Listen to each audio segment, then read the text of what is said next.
Today we are demonstrating the sliding filament theory, but before we do that, we would like to go over what comes before the myofibril and the sarcomere.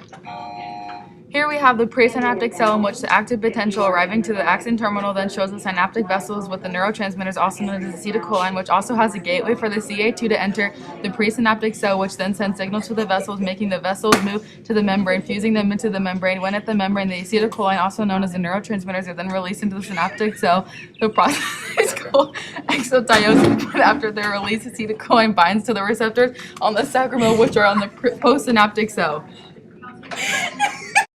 Now we are back to the sarcolemma, which is contained with myosin and actin, which has the actin mounted onto the Z line. Here we are using 3 myosin heads in order for it to react and flex, for it to be able to attach its head to the actin to be able to move it. But the ATP will release one of its inorganic phosphates, and you are left with ADP and an inorganic phosphate. When the myosin head reacts, the ATP and the PI are released, which occurs again and again for the contraction. Here, actin has its binding sites covered by the tropomyosin, also had troponin on it.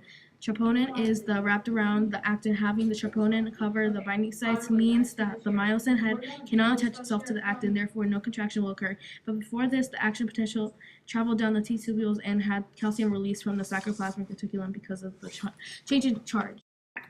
If you notice the tropomyosin entering from the right, it was always there, but we wanted you to notice it.